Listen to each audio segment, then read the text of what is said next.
Hello friends, happy Tuesday. Welcome to this week's Tease Towel. I have to say this is my 99th Tease Towel, 99 consecutive Tease Towel. So next week will be my 100th. So I better figure out something big for that one, right? Today what I want to talk about is I did a post on Saturday talking about putting some color into your gray.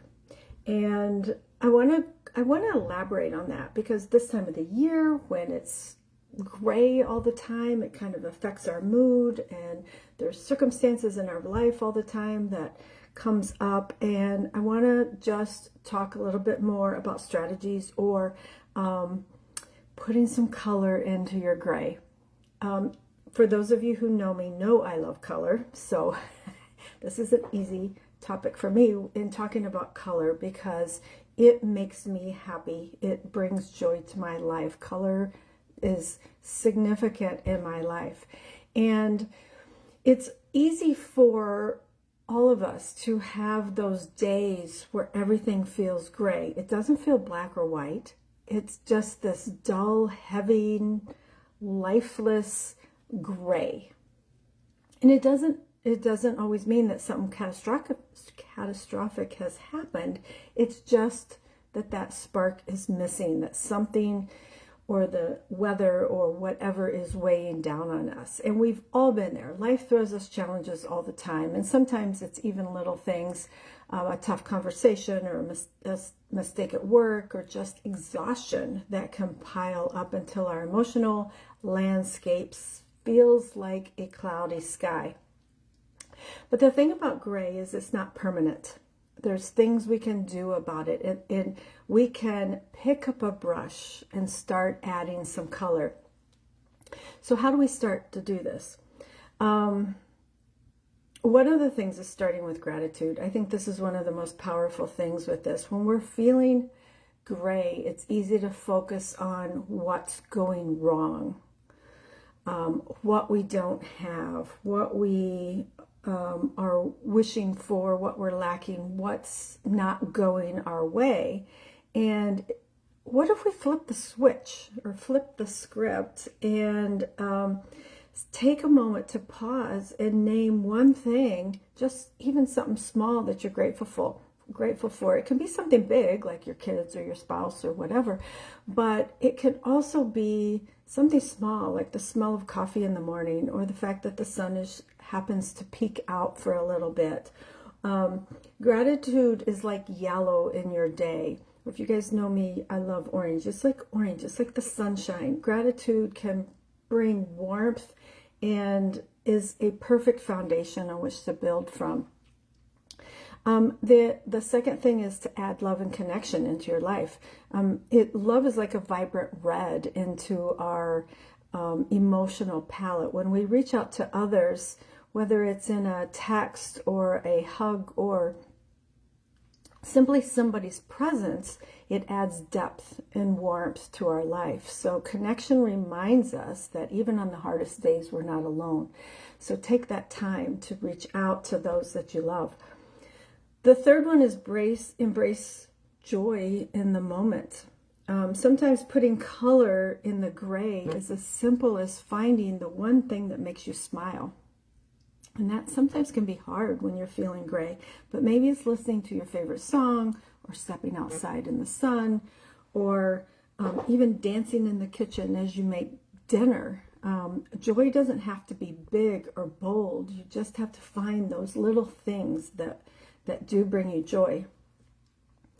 The other one is being kind to yourself. Really, it's on those gray days, it's important to remember that it's okay to feel that way. We are feeling that way. Hi, Kendra. Thank you for hopping on and saying hi. Gray is part of the spectrum, and it's part of life. And those moments are, particularly if you live in Wisconsin or a cold winter area, gray is in your life every day just because of the weather. And so it's something to acknowledge and not to avoid, but to give yourself grace. It's okay to feel that way.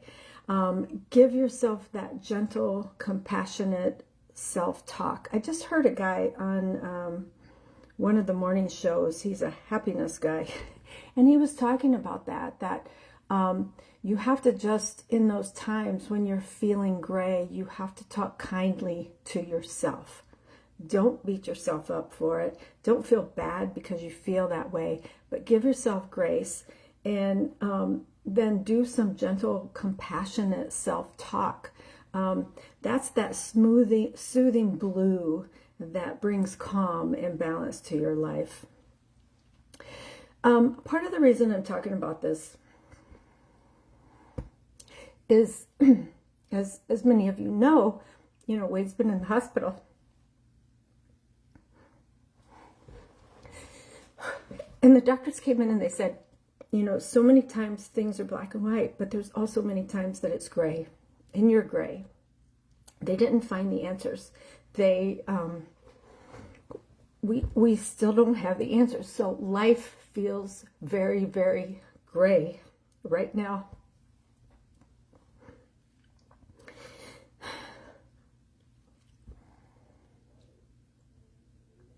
And it's easy to let that fear take over. So we need to add some color to our gray. And that was part of the inspiration behind that post on Saturday. And we've been practicing strategies that help to bring some of that color back into our life. And sometimes it is practice. It does take practice. It's figuring out what does it for you, what brings that color back for you. The things that may add color back to my life may be different for what happens for him and what brings color back for him, but it's figuring it out and acknowledging those feelings, and then taking that brush and trying to add that color stroke for you. These situations, and it can be practicing gratitude. It could be small projects. It can be acts of kindness. It can be just talking with a friend and laughing with a friend. Those little things, those little steps that we can take help to bring that color back to our life. And it's not about pretending things are perfect, because things aren't, but in that it's finding that beauty and that color in our imperfections. Hi, Allison. Thank you so much. So in closing today, I want us all to look at the canvas of our lives. If you're feeling gray, don't wait for someone else to add color to your life. You have the palette. You have the brush, you have the power, and sometimes all it takes is one brush stroke that can help to brighten the entire picture. So pick a color, whether it's joy or gratitude or kindness, and paint with it. Let's not settle for a life of grays. Let's choose to live boldly and vividly and vibrantly and fully. We may not always have the answers, but we can choose how we are practicing to add that color back in our life, add some color to our gray. So thank you for joining me. Thank you guys for hopping on in your kind words. Yes, it's been a struggle, and but 2025 is our year. We're going to have health and happiness, and we can do that by adding color to our life, filling our life with gratitude, and counting our blessings every single day. That adds color to our life. So thank you for joining me this week on Tease Towel. Next week will be the 100th Tease Towel. I don't know if I can come up with a topic to be as bold as that 100th episode. Wade laughs at me. They're episodes. But it will be my 100th consecutive week of doing these Tease Towels. So thank you for all of you who've watched me and followed me and supported me. I appreciate you. I love you. And it means the world to me. So I will see you next week on week 100 of Tease Towel. All right. Bye-bye. Have a good night.